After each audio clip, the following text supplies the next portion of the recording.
Segundo domingo de Cuaresma. Y como todos los años, este evangelio se repite. La transfiguración. En versión de San Lucas.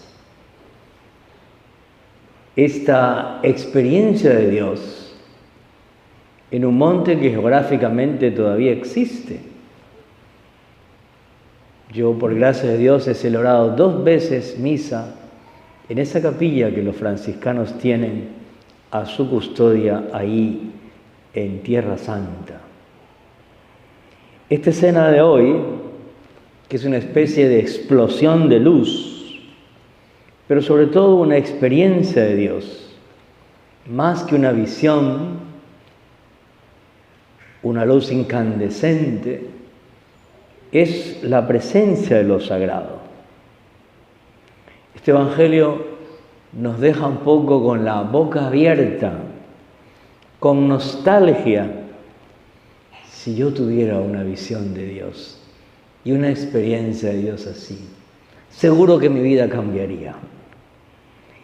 Y tiene que ver esa experiencia de Dios, que de alguna manera quizás la hemos tenido, aunque sea una vez en la vida. Y si no la hemos tenido, yo creo que es el tiempo hoy para pedirla, aunque sea una vez en la vida. Porque eso tiene que ver irremediablemente con mi vida, con lo cotidiano, con esta Cuaresma del 2025 que decíamos, no es igual que la del año anterior. Porque aunque los ritos se repitan, aunque las lecturas sean las mismas, yo no soy el mismo. Y la Cuaresma es un tiempo de penitencia. Por eso el color morado de mis vestiduras. No es que me guste el modelito morado, sino que litúrgicamente es así. Tiempo de penitencia que supone remover obstáculos, allanar caminos, un tiempo en el que me toca invertir y hacer algo extraordinario. Un tiempo de aterrizar, de poner los pies al suelo y ir a las grandes preguntas. Honestamente, ¿cómo es mi relación con Dios? ¿En qué punto estoy como en relación con mis hermanos, con mi prójimo? Si hoy Dios no quiera muero o mañana, ¿cómo están mis cuentas con Dios? ¿Estoy preparado para ver a Dios cara a cara? ¿Estoy en deuda con Dios? ¿Estoy en deuda con mis hermanos? Porque lo fácil es escapar, evadir, salir corriendo.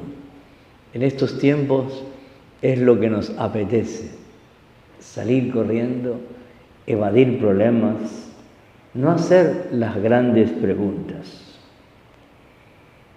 ¿Y por qué es tan importante este tema? Porque en el camino de la Cuaresma, y ya es un clásico, lo vamos a repetir, repito, es lo de siempre.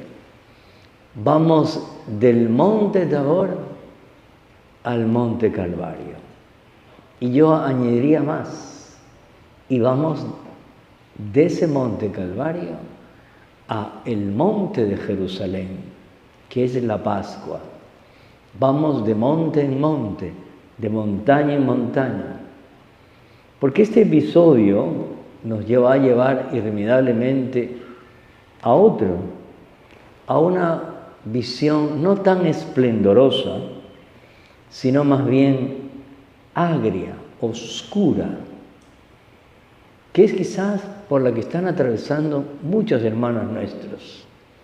Una visión de oscuridad, de tinieblas, cosas que no entiendo, cosas que no termino ni siquiera yo de perdonarme, y estoy pasando por un calvario, literalmente. ¿Dónde encuentro fuerzas para afrontar los momentos de oscuridad, de sombra, de terror, por la que vive, por ejemplo, nuestra patria? Necesitamos tener memoria, muy importante la memoria para nosotros los cristianos. Momentos gloriosos de luz, de amistad, de intimidad con Dios. ¿Cuándo fue la última vez, honestamente, los que estamos aquí, que dijimos con el corazón, qué bien se está aquí, qué bien? Porque si eso no se ha dado, difícilmente vamos a encontrar la fuerza para pasar por los momentos de calvario, de dificultad y de desfiguración del rostro humano, como visualizamos hoy en muchas partes del mundo.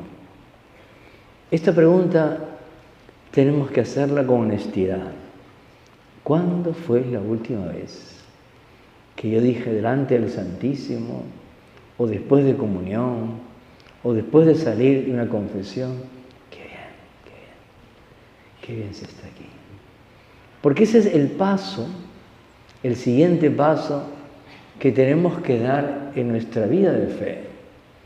Porque si nos quedamos en el cumplimiento, en el que ya fui a misa, en el que me arrodillé, me levanté y me fui, pues estoy todavía en un estadio primitivo. Pero vayamos al texto. Es necesario estos momentos en el que el Evangelio nos habla que el Señor subió a un monte. Y esta misma idea de subir a un monte, que supone fatiga. El monte Tabor está en alto, hay varios transportes para llegar al final, que lo podemos de alguna manera identificar, estos momentos de espiritualidad, de esplendor, en estos momentos de gozo con la presencia del Señor. Hace poco me decía un grupo de amigos, ¿se acuerda, padre, de los retiros de Machachi? Que eran al final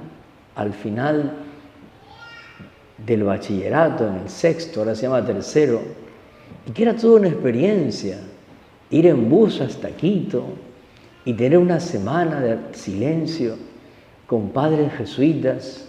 A mí me hizo mucho bien. Y a los que son de mi quinta, bendito Dios, nos acordamos de ese fogonazo, de ese momento de encuentro en la que Dios se vertió a nosotros. Una convivencia, un retiro de parejas, un retiro de conversión. Todos esos momentos son monte Tabores que necesitamos para poder entender nuestra vida. La siguiente pregunta es, ¿cómo hago el vínculo entre los momentos de luz, que son pocos, y los momentos de oscuridad y de tristeza y de soledad?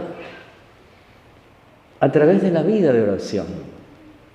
Cuando la oración es verdadera, cuando no me busco a mí mismo, ni me busco complacencias, uno va descubriendo que la oración es como el oxígeno de nuestra alma. Yo no puedo vivir sin respirar. La vida espiritual a través de la oración es el equivalente. Quiero ganar la carrera de Fórmula 1. Tengo el mejor vehículo, el mejor mecánico que es un crack, los mejores neumáticos, 5 estrellas, pero no tengo gasolina. Pues no va a ganar usted la carrera. La gasolina, el aire, es la oración. Tengo un amigo mío, sacerdote él, que lleva más años que yo, como sacerdote, y me decía, mira, si yo no hubiera tenido estas 2 experiencias de Dios en mi vida, que fueron aisladas, yo no podría llevar adelante mi sacerdocio. Y está en un sitio muy difícil y muy complicado. Y es a través de la oración como Dios se nos hace resplandeciente en el alma. Y más que una visión, es un estar. Esto es muy bonito. Estar. estoy allí. El Señor nos da tips, ya he dicho uno, la montaña, el despegarnos, el distanciarnos del día a día, el recuperar la interioridad, un buen libro, porque estamos demasiados inmersos en el detalle, en el chisme, en las redes, en lo abombado y aturdido que es este mundo de las noticias que nos quita la paz. Subir a la montaña es, aléjate un poco. Esto me pasa a mí, porque me autojustifico, tengo que estar al día, tengo que enterarme de lo que pasa. Pero si me involucro demasiado, pierdo mi paz, me da angustia y dejo de confiar en Dios, porque veo que o pienso que los acontecimientos se tienen que resolver con técnicas humanas. Y este distanciarse, ustedes lo van a entender con un ejemplo que yo lo escuché y que se me quedó grabado. Una obra de arte. Si yo me la pongo así, no veo. Si yo quiero leer un libro y me lo pongo así, tan cerca, no voy a poder leer. Necesito una distancia. Igual en nuestra vida espiritual. Necesitamos alejarnos de esta cotidianidad que nos absorbe. Necesitamos bajar los decibelios del ruido. ¿Qué ciudad más ruidosa? Nuestra querida Guayaquil y San Borondón. El pito, que se traduce a lo mejor en malas palabras, es agobiante. Y eso aturde el alma e impide cualquier diálogo. La vida interior, además, requiere un pasito más. Uno va descubriendo que va caminando con temor y temor cuando uno deja de decir, es que yo creo, a mí me parece, yo pienso. Ese criterio no funciona en la vida interior, en la vida espiritual. Porque cuando tú te planteas de verdad estos temas, tienes que preguntar, ¿y Jesús qué piensa? No lo que yo creo, lo que yo me imagino, lo que dice el cura, no. ¿Tú qué piensas, Jesús? ¿Cuál es tu plan? Porque hasta ahora no entiendo nada, pero confío en ti. Uno empieza a madurar en la vida espiritual cuando pasa del sentimiento, que es importante, que es bueno, pero no solo el sentimiento. La vida de oración es conquista, subir. Ya San Juan de la Cruz y Teresa de Ávila utilizaban esa imagen, la subida del Monte del Carmelo. Y también otra idea bonita, tercera, es el ir juntos. Pedro, Santiago y Juan, caminando juntos. Es importante ir en comunión con la Iglesia Católica, ir en comunión con la parroquia y sus planes, ir en comunidad, eso ayuda mucho. A mí por lo menos me ha ayudado mucho. Otra escena importante de este Evangelio es, seamos realistas, el Evangelio de hoy habla, a ver si lo encuentro y no me pongo nervioso. Dice,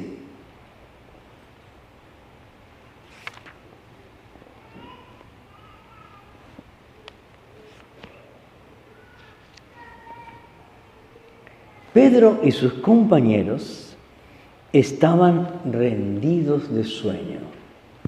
Estaban durmiendo. Pedro, Santiago y Juan, que eran los preferidos del Señor. Yo no me creo cuando mi madre me dice, todos los hijos son iguales. Mentira.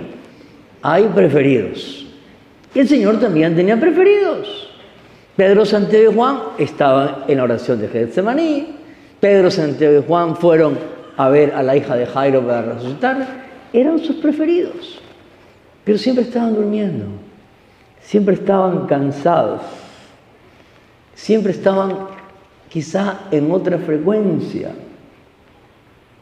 Y estos hombres que estaban dormidos, suele ser también un poco lo que nos pasa a nosotros. que estamos dormidos, que no nos enteramos.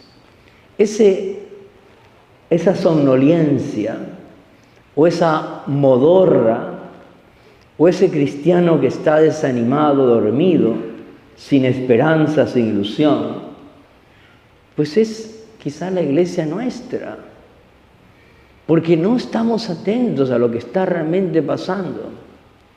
Y cuando estamos dormidos normalmente nos cubrimos con una manta, con una colcha. Nos cubrimos porque nos queremos tapar la cara, porque nos queremos escapar, nos escondemos y porque estamos deprimidos. Yo recuerdo cuando murió mi padre, mi hermana pequeña se cubrió hasta arriba y no quería saber nada. Estuvo un buen tiempo así. Y es comprensible, no queremos que nos cuenten nada cuando estamos tristes, cuando estamos desolados. Y esa manta y esa colcha es quizás una evasión para no hacerle frente a la realidad.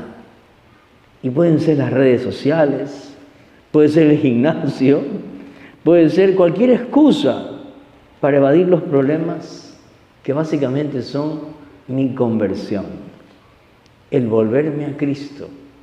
Y nos perdemos, mis queridos hermanos, esa experiencia de Dios transformante y transformadora. La palabra transubstanciación, transfiguración, la convención de tránsito, tiene que ver con movimiento.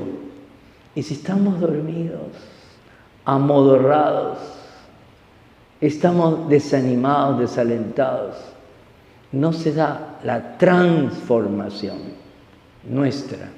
Y perdemos un domingo más, como este de Cuaresma, y no le entramos con generosidad a lo que el Señor espera de nosotros. Mis queridos hermanos, cuando nos tomamos en serio la oración y dejamos que nos impacte, menos mal que Pedro se despierta y los que estaban alrededor también. ¿Y qué dicen? Se dan cuenta de lo deleitable, de lo encantador que es estar junto a Jesús. 3 chozas, quedémonos aquí, no nos vayamos, qué bien. ¿Veis? Ese deleite, ese encanto, es posible delante de Dios. Y eso permitió que estos 3 hombres, por lo menos uno, Juan, pudiera acompañar también a Jesús en el Monte Calvario. Esa transformación de esa visión que tiene que traducirse en mi casa, que tiene que traducirse en el perdón, que pasa por mi bolsillo, que tiene que producir cambios en mi relación con los demás, que me lleva a mí a ser más amable, pues es la transfiguración. Porque si es simplemente mi oración una droga que me adormece y que en la que me busco yo a mí mismo y me aplaudo por mis logros, esa no es la oración cristiana. El Evangelio de hoy nos habla en definitiva de esperanza. Nos habla como siempre de que solamente Él transforma nuestra vida.